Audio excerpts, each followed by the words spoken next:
Okay, so it's time for 313. As you can see, the victory condition here is hold the line, literally, for 12 turns. I'll explain how that works in a moment. Or defeat Ike and, yeah. It is possible to defeat Ike here. Depending on how he's trained, it could be very easy or extremely difficult. In my case, it's going to be extremely difficult. I might end up trying later, but I won't make any promises.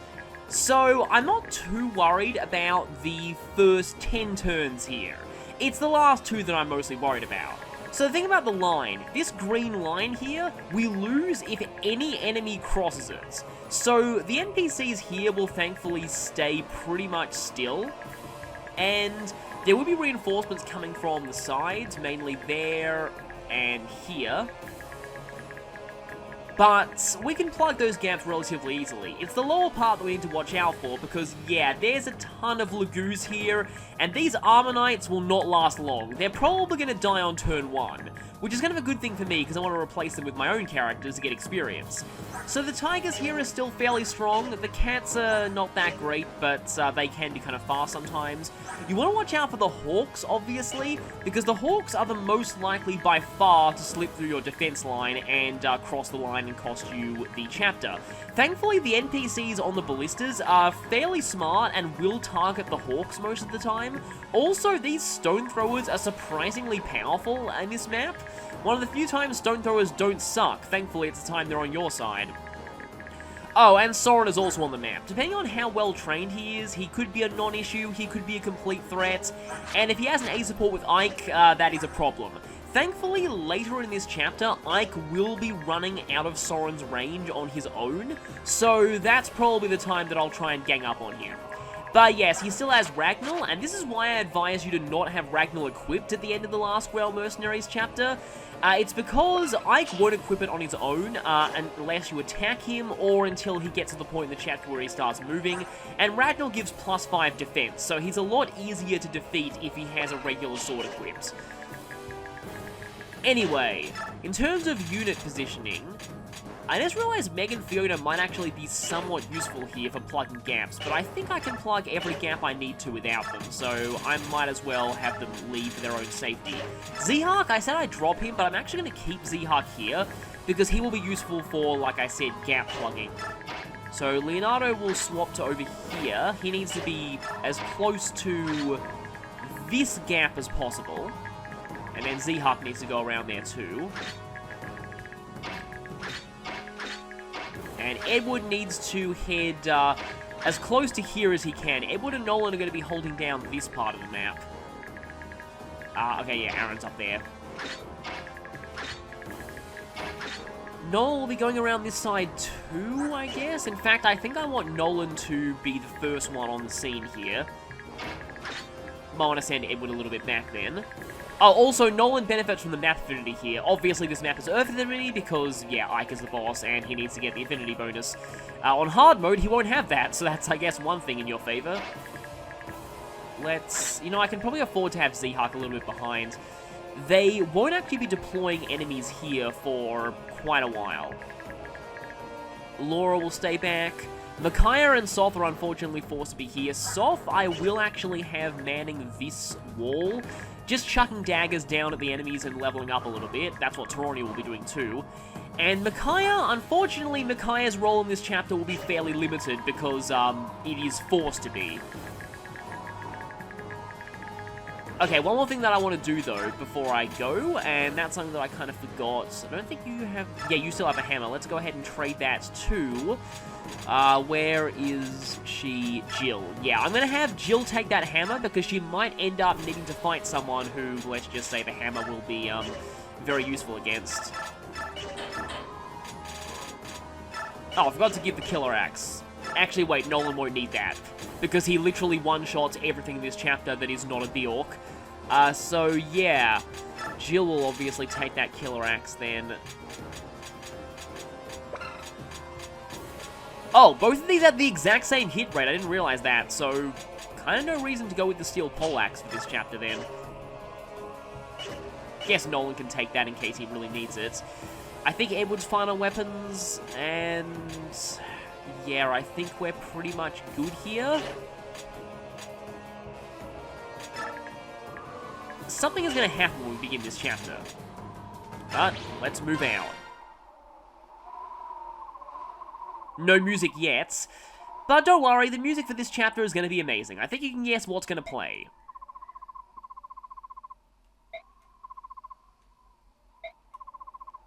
This is kind of alluding to the gimmick of this map. Micaiah gets a Purge Tome.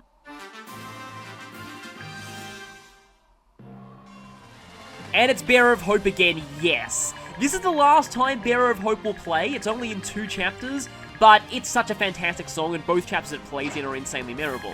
So, Micaiah is not allowed to cross the line in this chapter. She has to stay behind it at all times. So Purge and Physics staves are really the only way she can help people, for the most part.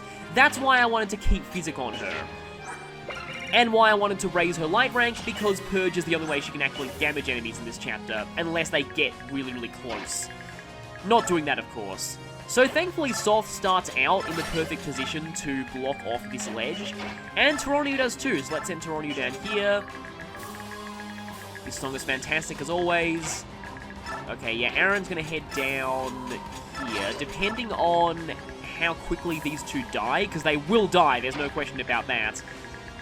Aaron might end up having to fight some things in this turn. I think I'll keep the Killer Axe on Jill for now.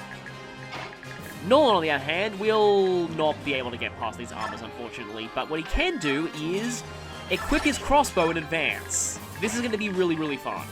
Oh, Edward can't quite get down there just yet. Unless I shove him. I actually do... Okay, Edward can go further than I thought, thanks to the shoving. That's good. I actually do really want to have Volug down on this side of the map at some point, because there's going to be an NPC who shows up later that he can talk to. And Micaiah might as well head out as far as she can. And these two are going to go down here in preparation for blocking off some reinforcements. But the reinforcements won't come until much, much later. Now, fortunately, if you set the NPCs to roam, they're usually smart enough to stay in their choke points. Usually. I was saying in the previous chapter that I had a problem with an NPC one, specifically that Halberdier in the central gap of 3. He ended up being severely wounded, and he ran away to get healed, and broke my entire defense line, and I got completely overrun. That was unfortunate. What is fortunate, though, is the Lagoos will be kind of idiots, and they don't really realize that they can't, that if, as long as you keep 3 people on that central gap, there's no way they can get through it. So, as you can see here, these armors are being terrible, but that's pretty typical. I don't even know why these armor knights even exist. They're actually a hindrance to you, because they stop you from getting the choke points yourself and getting good experience. But yeah, here's where the lack of range attacks on Lagoos really comes into play. Because there's no way they can break through that central gap of 3 if you keep it blocked. What they're really waiting for is for their allies to circumvent the side parts and attack you from the sides, and maybe force you to retreat or kill a few of you. Wow, the NPCs have been spectacularly useless this turn, except for, ironically enough, the stone throwers. And this guy's dying, because he's obviously getting doubled. So, next turn will be a lesson in prioritizing Hawks. Because obviously, you want to prioritize them. This guy, yep, if I leave him alive, I lose instantly. Because he can actually cross the line. Thankfully, a flying Jill does a decent job of blocking off these guys, and yeah, even though the Hawks are fast compared to the NPCs, even Aaron is doubling them. Guess I have to use Nox here, so I might want to move Aaron a little bit forward while doing it. And here is where we run into a bit of issues with leadership stars. I did mention, well, not authority stars, but yeah, I did mention in the last chapter that we'd have a problem with that, and this, yeah, that's kind of to be expected. Lol, Paragon. Okay then, I actually need to... Can Ziyark? No, Ziyark can't get down there. I actually do need to do this with Jill. Because yeah, Ike has 3 authority stars, and Micaiah still doesn't have any, so... What is my highest hit rate here? Weirdly enough, it's the Brave Axe, which I really don't want to waste, but I kind of have to here. Alright, now set up a support between these two. And this is Jill's first battle as a Dragon Lord. It's not often that you actually get to see the Sky Battle version of this map's background. Yes, good. Crisis averted, that Hawk is down. Now it's time to take down the other Hawk, but like I said, the Ballistas are reasonably smart about targeting the Hawks. So, time to show that funny thing that I wanted to mention. I've been waiting for this for a very long time since I discovered this in my hard mode playthrough. So Beast Foe, you do bonus damage against Beast Tribe Lagoos. Bonus damage is triple a weapon's might. Remember how crossbows are deadly against flying enemies? That's true here, but with Beast Foe...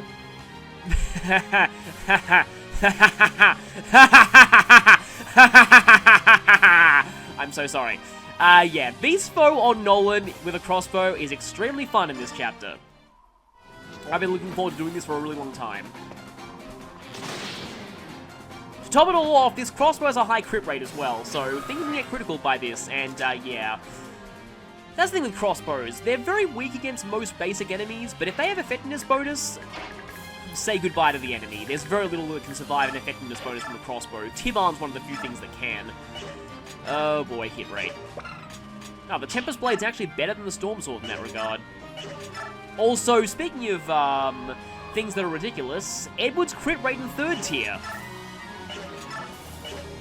I don't want to waste the Tempest Blade, but... I'm probably going to miss one of these. Stupid Authority Stars. It's also going to make things extremely difficult for me when certain things come into this map that I kind of want Edward to be fighting. And let's just Steel Knife down on you. That is better than I could have hoped for. So, I'm probably not going to manage to get Soth to... That was a decent level up, though. I'm probably not going to manage to get Soth to level 20 before his forced promotion, which is coming up... Wow, okay. Maybe this chapter's going to go the absolute reverse way of the last one. If I get lucky, Taroniu might end up 3rd-tiering himself, even when I don't really want him to. I already have Gatry, but Taroniu's decent here. But yeah, in some of my playthroughs, I have actually managed to get Soth to level 20 before promotion, but I think I just realized, I think it's because in those playthroughs, I might have given him Paragon in this chapter. Maybe I should have done that, actually, because, although I don't know, really from a practicality standpoint, I'm not likely to be using Soth very much later in the game. Anyway, here we can see Purge in action. It still doesn't look as cool as it did in Path of Radiance. But Purge is actually pretty effective against Ike once he gets close. And it will buff up Micaiah's light rank a little bit. Typical Micaiah level up. And yeah, it's only increasing a tiny bit, but... Anyway, I guess Laura can go down here and do some healing when she needs to, but I'd like to keep her away because of the Hawks. And this guy has I think it's a short spear, not a javelin, but I'll have to check. Oh, great. Yeah, these guys are pretty spectacularly useless. Thankfully, though, they didn't die on the partner phase, so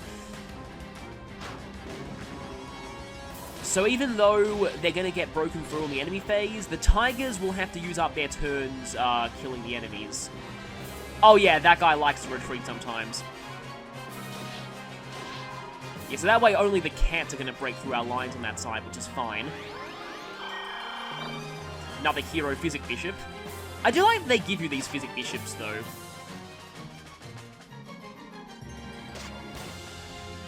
Oh, by the way, the archers on these ballistas, one of them is the infamous NPC who became a meme. And honestly, I've never really seen him do particularly well in my playthroughs.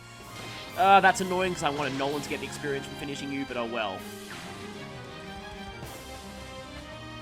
And once again, those guys down there are idiots, but yeah, like I said, they're going to break through this turn, but fortunately it's just the cats, not the tigers. I hope the cats don't have enough movement to go around Jill and climb that ledge behind her, though. Because that could be kind of bad. They are going for my stone throwers, which is actually, it's kind of weird. I am a little annoyed at losing this stone thrower, because they're surprisingly helpful in this chapter. Oh. Because yes, Nolan one-shots even tigers with his Beast Foe crossbow. kind of wanted you to go down. Because now this is the Edward and Nolan show, and that's just the way I like it. Okay, that Hawk needs to die, though. He's kind of far away from the action. And yes, the enemies will be sending reinforcements up here. One thing that you want to make sure, though, don't leave any of the Lagoos in this middle choke point heavily weakened. That is, if you have any healing items on Ike. Because, yeah, on my hard mode playthrough, I know I keep saying that, but I forgot to remove healing items from Ike. So, let's just say that these Lagoos would often run back to Ike and steal his items. I screamed a lot when that happened. Because I think he actually had an elixir in that playthrough, and as you can tell, that was incredibly painful for me. Alright, now I guess I can afford to just use the steel sword here. Now, if you Astra, no. That would be one up you have on Mia. I'm actually very, very worried about that, because I feel like the first time I get Astra is likely going to be on Mia as an enemy. No, wait, let's just finish off the Hawk first, even though the Ballista will probably get him. The annoying thing about this whole Nolan crossbow strategy is that if I want to make the most hilarious use out of it, I need to keep Edward very far away from Nolan, because usually the enemies go for Edward if it's just Edward and Nolan that they can attack. Actually, Edward has higher defense than Nolan at this point, so maybe they'll be going for Nolan, I don't know. But they often do tend to go for Edward, which is kind of weird. Actually, this is a bit of a problem, because I need to choke point these tigers, but I have a couple of cats here that I could actually shoot down on them. Not that it'll really... Though I feel like I could trust that mage to actually attack that cat. We'll see. Or I could half-shift Volug. I'm gonna have to half-shift Volug here. I don't really like having to half-shift him, because at this point, half-shifted Volug is not all that strong. That reminds me of, yeah, someone in the comments was recounting their stories from a 0% growths playthrough of this game, which, yeah, 0% growths 3-6 sounds horrifying.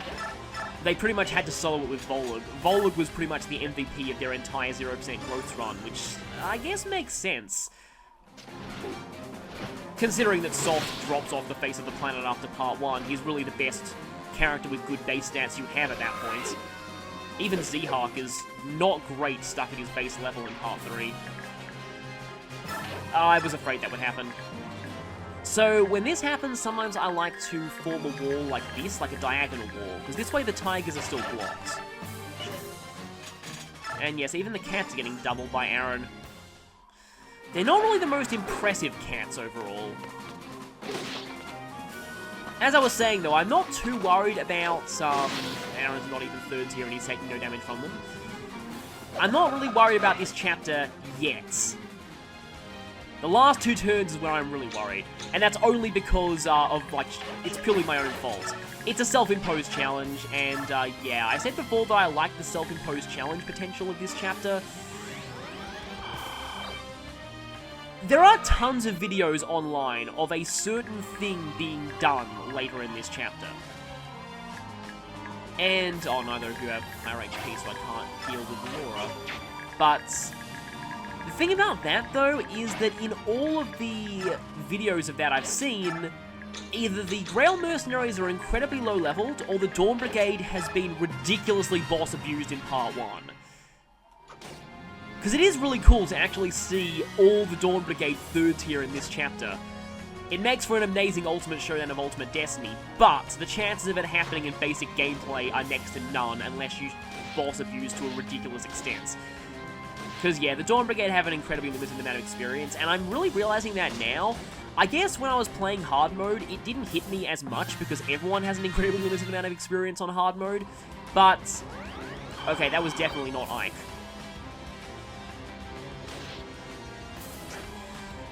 But as I was saying, you're being as useful as always, in giant air quotes. But yeah, as I was saying... Yeah, see, they're still going for Edward, despite Nolan having worse defense. I really don't know why.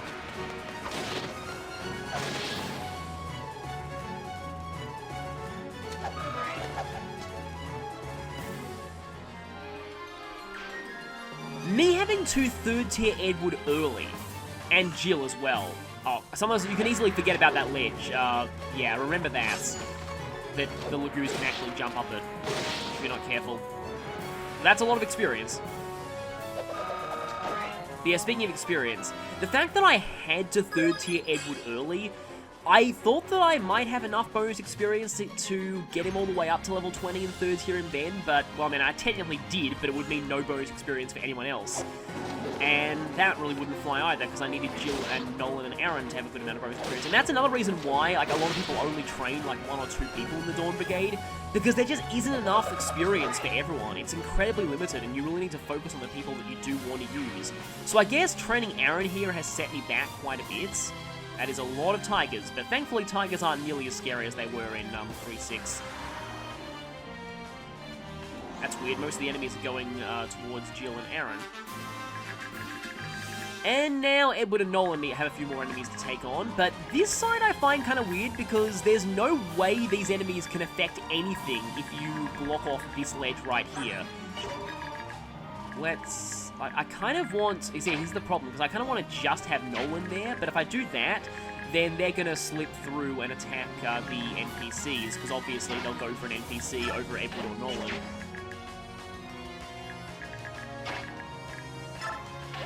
Wait a minute, can Edward... Yes, Edward can drop down. In fact, I might want to do that.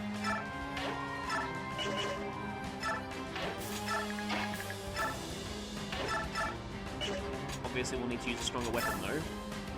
And actually even stronger than that. However, yeah, the Tempest Blade is not just great for range attacks, it's also great for attacks in general, because its might is ridiculous.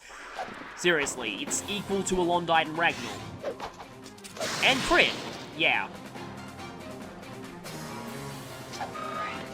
So Edward wasn't really set back all that much from 3rd tiering early, but still, the fact that I had to do it really shows just how experience-starved the Dawn Brigade is, and it is a major problem that I have with Part 3, and really with just this game in general. Oh, hey, that's a knife level up. It's not like that really means all that much, but anyway. Ironically, the S knife is usually better for soft use in endgame than the SS knife. And in fact, it's funny, even Heroes agrees with me. I'll talk about that once we get to later in the game. Because I really like what Heroes did with Soft's weapon. Because it references something that a lot of players do in this game that's kind of sad.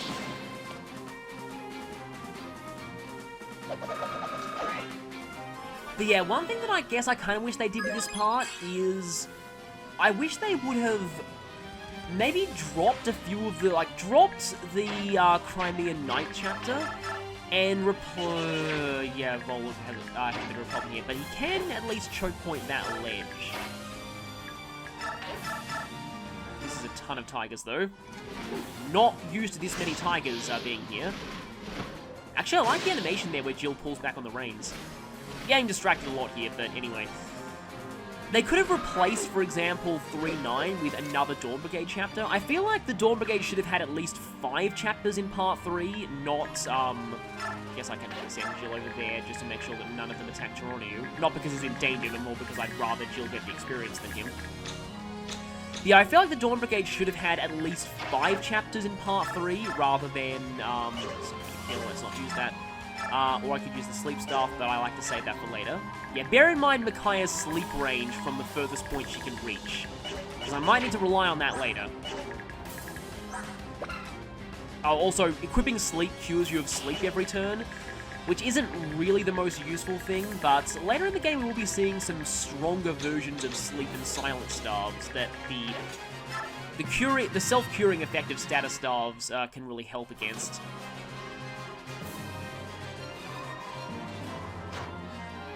The Tigers are probably going to go for that NPC on the Stone Thrower there, rather than Edward or Nolan. And this guy is, by the way, the one commonly referred to as the 313 Archer, mainly due to something else he ends up doing later in the chapter that almost always happens.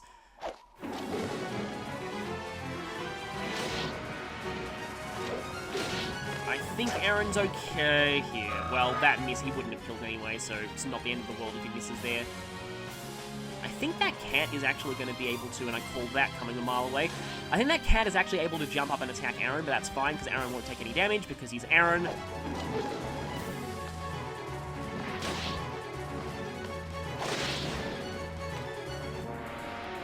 But yeah, I really think the Dawn Brigade should have had more chapters. And this is also what I was saying about that thing about General Mile in the last chapter, how he fought against Ike's army as a well, basically Micaiah sent him to fight Ike's army as a distraction while she did her plan from 312. I feel like maybe they thought they could put another Grail Mercenaries chapter in there, but I said that maybe it was cut for game balance reasons rather than time reasons. That's because, seriously, if the Grail Mercenaries had an extra chapter to level up before this one, obviously we might be in trouble here. So I'm kind of glad they didn't have another chapter. Okay, another Hawk. I need to be careful here then. Yes, Edward can fight this tiger right here. I'm willing to use the Brave Sword for something else later, but... Hey, come on, you can get Astra. Why hasn't anyone activated Astra this playthrough? I know that it's only skill over 2%, but... Well, I guess we won't be seeing Astra there. It always kind of disappointed me that Edward, in his appearance in Awakening as a spot pass / DLC character, wasn't all that great. Yeah, I would like for that Hawk to take himself out on the enemy phase, so I kind of want to put Nolan here. I love Beast Foe Nolan in this chapter. It's really silly, but it's incredibly fun. Especially when he criticals, because yeah, 72 damage times 3. It's already more than one-shotting them, and then it does triple damage. Well, I mean, that's kind of what the mastery skills in this game are like.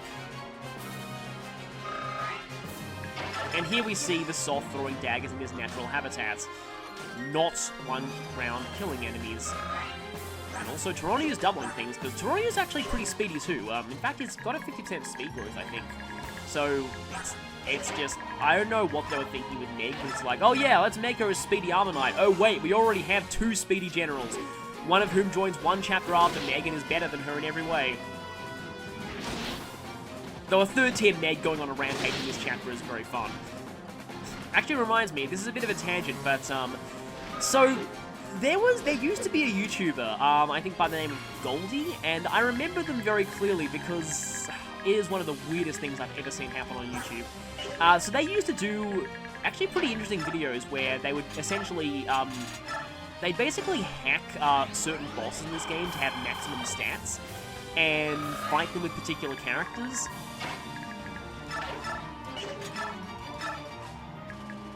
Oh, that's not great.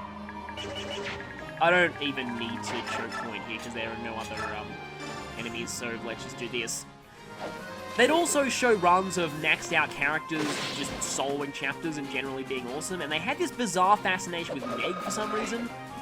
They'd often start, like... There was a video of Meg pretty much soloing this chapter, and every time she beat an enemy, there'd be some quote that always began with, "The name's Meg, and something." So, that happened, and then, eventually, the weirdest thing happened. This YouTuber by the name of Goldie changed the descriptions of all of their videos to be just a random string of expletives, renamed all of their videos to be like that as well, and started going on these bizarre comment rants that always had these incredible monologues that involved spamming the phrase, "my fellow human being," repeatedly. And then disappeared from YouTube entirely, and no one knows what happened to them. It almost seems like whoever this YouTuber was, they went completely insane.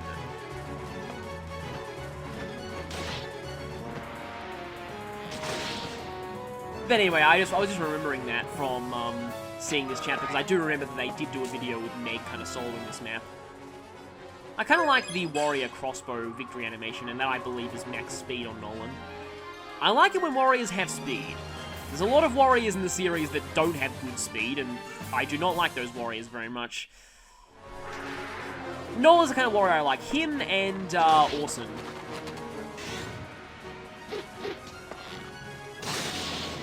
And that's an example of beyond overkill. I like to say that any enemy that gets critical by Beast Foe Crossbow doesn't just die, they cease to exist. And all evidence they ever existed is erased. Because that's the only way you can explain the effect of that much damage. I love how the weakened enemies are specifically avoiding Soth. It's like they're determined to make sure that he doesn't level up too much in this chapter. Okay, his level ups are being alright at the moment. Unfortunately, I'm definitely not going to be able to show... Seriously, these two are going crazy now. But yeah, the level ups, I'm not going to be able to show something silly that can happen to Soth when he hits 3rd tier. I've already alluded to it in his bio, though. Basically, yeah. For some reason, I don't even know why they did this, but his 3rd tier luck cap is lower than his 2nd tier luck cap. It's probably because the Path of Radiance luck cap was 40 for everyone. So, oh, by the way, I've actually got into Ike's range before, and he still doesn't move before the 10th turn. I guess I'll go for this thing, though. But yeah, the luck cap in Path of Radiance was 40 for everyone, and because Soth's, you also cease to exist, goodbye. Because Soth's stats transfer to Radiant Dawn directly with a data transfer, that's probably why they did that, to accommodate for the fact that he could have 40 luck in that game, even though the chances of that are almost nothing. I kind of like Edward to level up at least once before they arrive. Oh, I just realized a bunch of enemies now have an excuse to pile on Edward, but he'll probably be fine because he's 3rd tier Edward. Or, as I liked to call him back when I was, like, I don't know, I would have been like 17-ish years old back then when this game first came out, but I used to call him Eddie the Onage occasionally. Back when I was a teenager, I was obsessed with the phrase Onage, but I guess a lot of people were back then.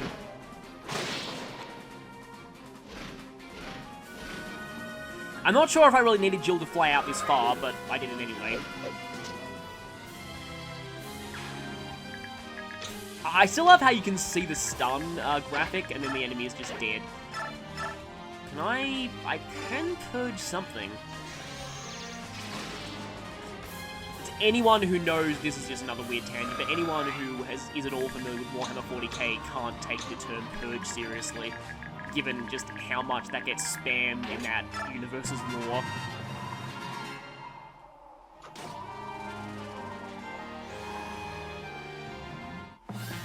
Enemies will often untransform.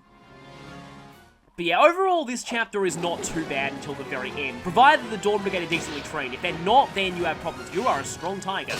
Actually, maybe you have a higher weapon rank in Strike. You probably do. I'll have to check that. I said last time that last time we saw the Grail Mercenaries, and Aaron's capped everything worthwhile, so don't really mind that he's not getting much stats. I'm actually okay with that. But I do have to be really careful of... You're only doing 10 damage to Edward? Really?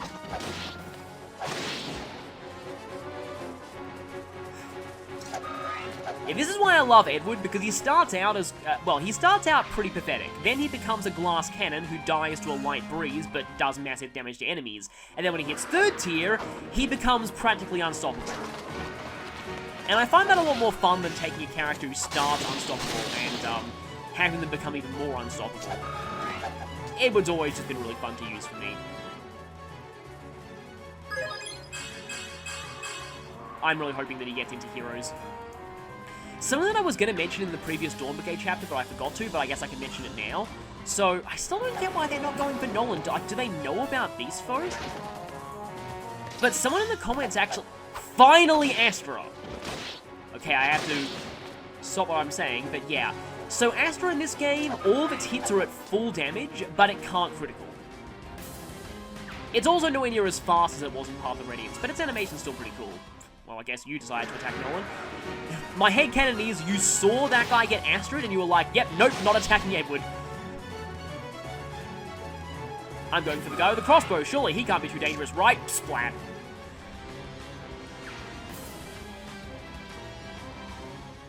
I kind of figured that you'd do that. And the enemies are also ignoring Jill, probably for good reason. I think that's also... No, it's not a level up.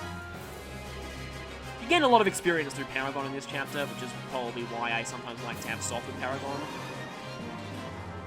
Yeah, sometimes the Lagoos surrounding Ike like to transform for no reason. They just stay there after transformation. It's pretty weird.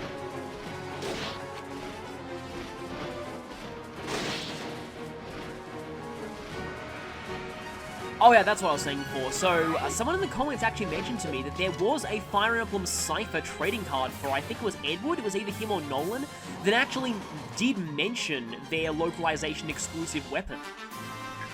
So, remember how I was saying before that if Edward or Nolan ever got into Heroes, it would be kind of weird because they might not give them Tarvos or Kaladbolg, because in the Japanese version those weapons didn't exist. But as it turns out, since Cypher is a Japan-only card game, unfortunately, seriously, please bring Cypher over, please bring Cypher over. Can't even find any local game stores or even Japanese bookstores that sell Cypher cards around me. I'm kind of considering importing them, because the Cypher cards are really cool. But anyway, what I was saying was that... So obviously Japan is aware of their English version exclusive weapons from this game. So maybe if they got into Heroes, they might actually... I love the Shockwave of the Tempest Blade, by the way. But yeah, maybe they might actually have these weapons if they got into Heroes, which would be pretty cool, honestly. I wonder what Kaladbolg's effect would be, though, because luck doesn't exist in Heroes. I have a slight feeling Micaiah can't reach... Nope, yeah, she can't reach Aaron. He could maybe pull back a few spaces and possibly... Okay, if he gets hit by these two tigers... 8 damage and... not converse... 8. Yeah, you know what? I'm actually going to have Aaron use his healer item. While Jill finishes off this Hawk because, again, target priority, the Hawks need to go. Yeah, you might remember me, it was just a random thing. I didn't have any better ideas for April Fool's Day this year, so I decided, you know what, I had a save file from here on my hard run. I'll try and have this chapter done NPCs only, and turns out that the NPCs weren't competent enough to manage that.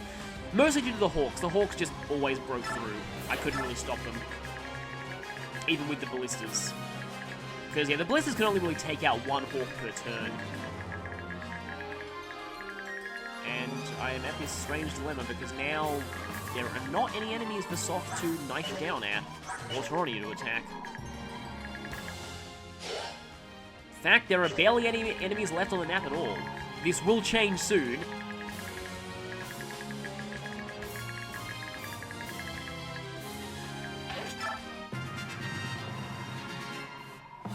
Yeah, I like how the NPCs, their AI here is at least reasonably smart enough to know that this is a defend chapter.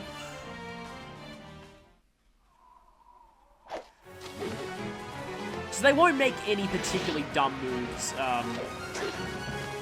if they have no other choice, but they still have their self-preservation AI, which can work against you, like I alluded to before. Now we are approaching the danger point of this map. I might need to pull back Edward and Nolan because, let's just say that, me training a certain character...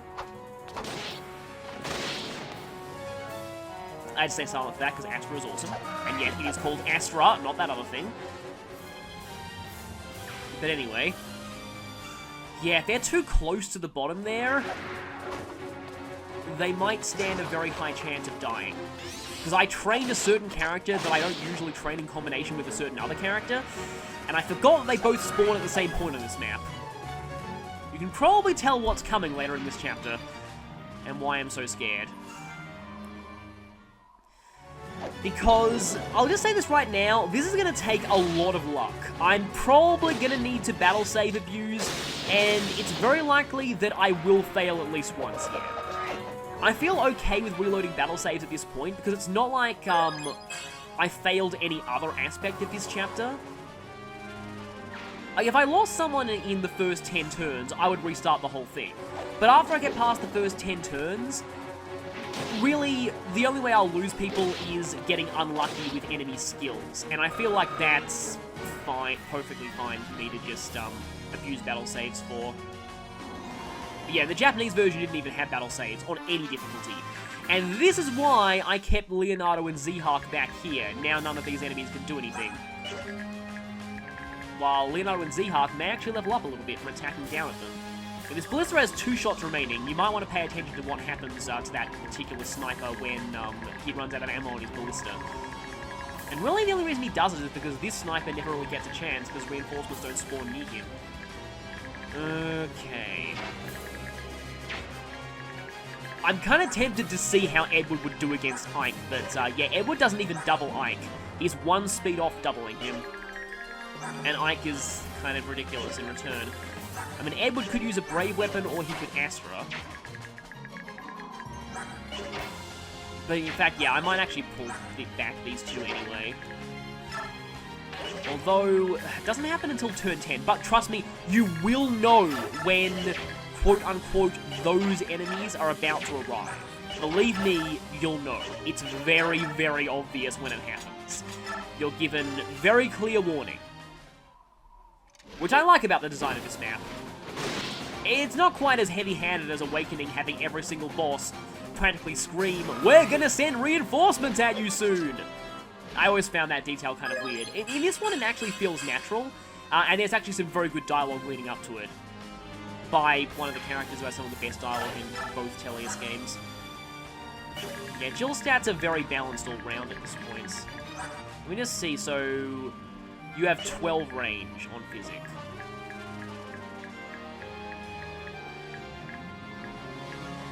So you probably should be able to heal Aaron from there. I might be wrong about this, but I guess we'll find out. I was right, good.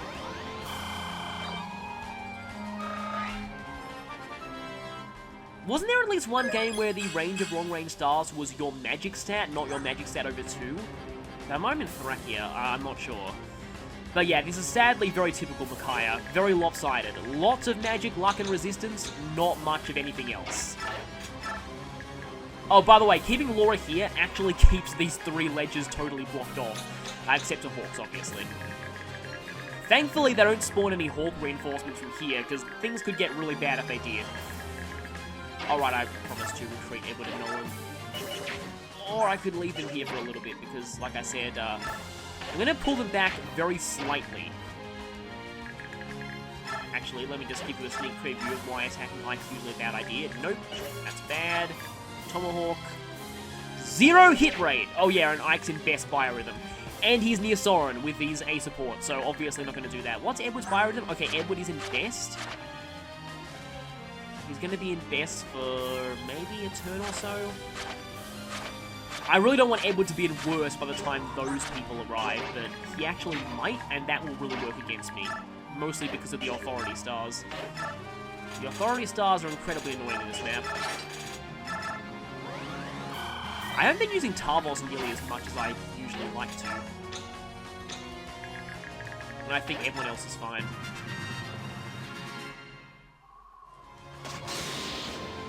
Wow, seriously? This guy wants to live up to his meme, I see.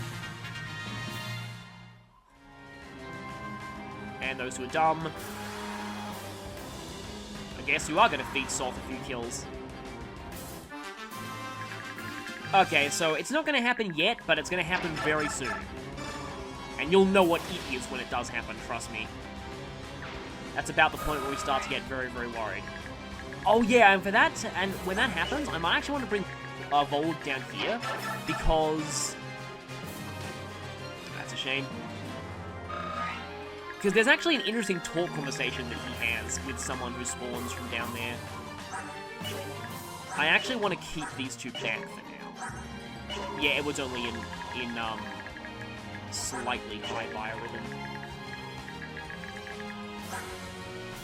I will probably need to retreat Aaron soon, because there's really no way Aaron is going to be able to fight these people who spawn from down here. I know that 2 particular people spawn from there. Yes, Volog might as well plug this gap. Alright, and I can do this. Not like it's really going to do much, but it does at least give Leonardo a level up. Actually, pretty good. It's always the characters you don't plan on using you get good level ups. It's like the law of everything in this game. Well, in most Fire Emblems, actually. But that's also just the law of RNG in general. I want Micaiah to go back to the center because I might need her purge and or physic uses. I want to keep at least 2 purges. Purge, I feel, doesn't really end up all that useful outside of this chapter, although Purge could be decent for getting boss dialogue on Micaiah later on with minimal fuss. I guess you dropped your Livy Grass. I was thinking for a second there was a hidden treasure there. Actually, I promised that I'd check the ranks. Ah, yeah, some of them do have S ranks in Strike. Yeah, so any enemy with S Strike, it's a 15 Might Fang, and are you also an S in Strike? Yeah, you're an A, so that's only a 10 Might Fang. That's a very considerable difference. I believe you're only an A in Strike. So you will need to pay attention to the ranks on enemy Lagoos. I think that's enough for this turn. The good thing about this chapter is that you don't, your turns generally don't last very long. Because most people will just stay defending choke points.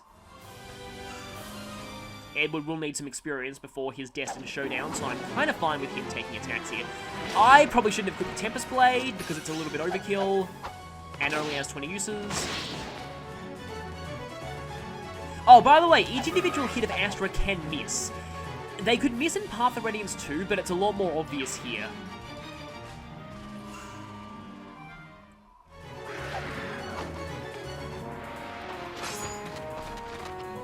Really? That is the first time I've seen Edward take 0 damage from anything. When you're doing 0 damage to someone who's one of the biggest glass cannons in the game, you know you have problems. But that's just how cats work in this one. Nolan has been getting a lot less experience than I expected him to. Yeah, I was hoping for a crit there, because that saves a weapon use. I like that sort of icy blue design of the Tempest Blade as well. Okay, that's good. Edward now doubles Ike. That might actually help me later on in this map. Yeah, so here's the warning. And here's the Great Line. Ranulph always has amazing dialogue.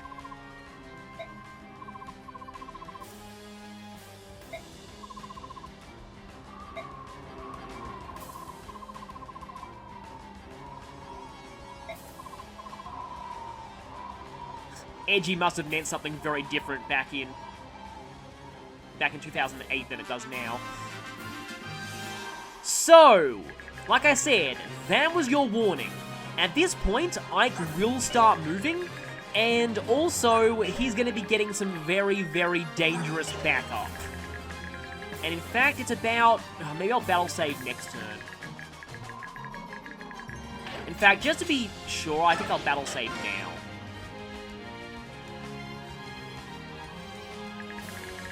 Even though it says press A to quit, you can press B to continue the chapter.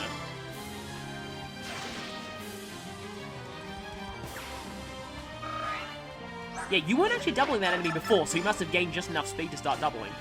It's always interesting when that happens.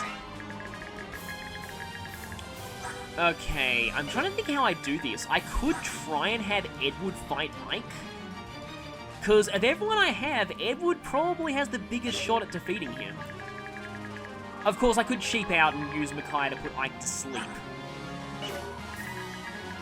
Also, Ike and Micaiah are a pretty good battle conversation in this one.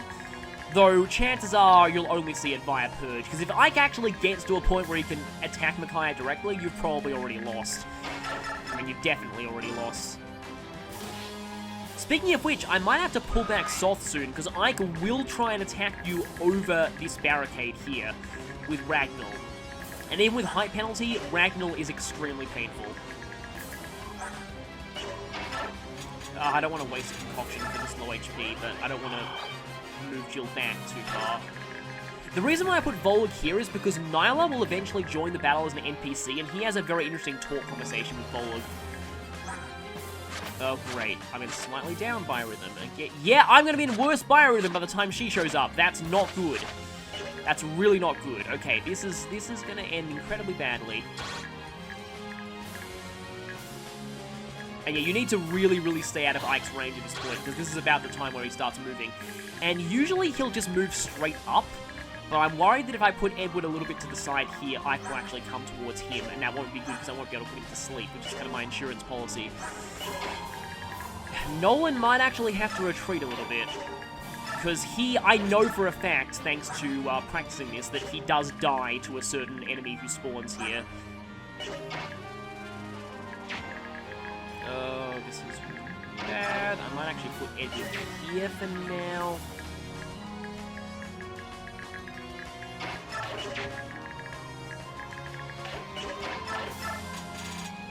And he still has... Okay, let's not equip the Tempest Blade.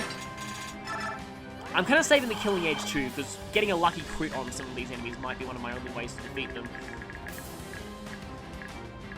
I mean, if I wanted to, I could have Tyrannu drop down, but that might mean he won't be able to outrun Ike later. I could also crit Tyrannu, which would be really bad as well. And I will soon need to have Volage run away. In fact, I think I'll half-shift him again. Just to make sure that he has less chance of dying. Because there's someone who's going to spawn around here who I kind of don't want to get their hands on Volage. Okay, then. This is not the hard part. That comes later. That's not a good sign. Okay, yeah, you must be an S-rank strike if you're doing 9 damage to Edward and the other cats only did 0. Only did 0. That's a good way to put it. You must also be an S-rank strike cat. Oh, I hate bad biorhythm. Yeah, this is the problem about doing a self-imposed challenge and trying to fight the Grail mercenaries here, who will be coming very soon. It's that it is heavily biorhythm dependent.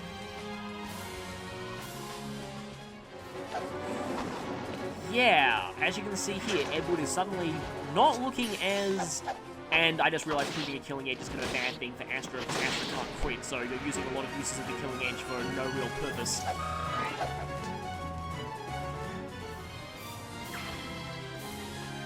Okay, also okay.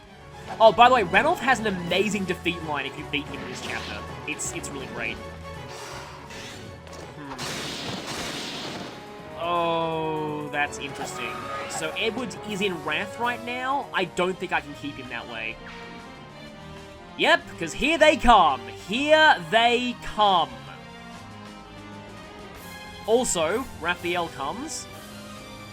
Nyla shifts and rescues him, and she starts coming. Here's where I'm really worried.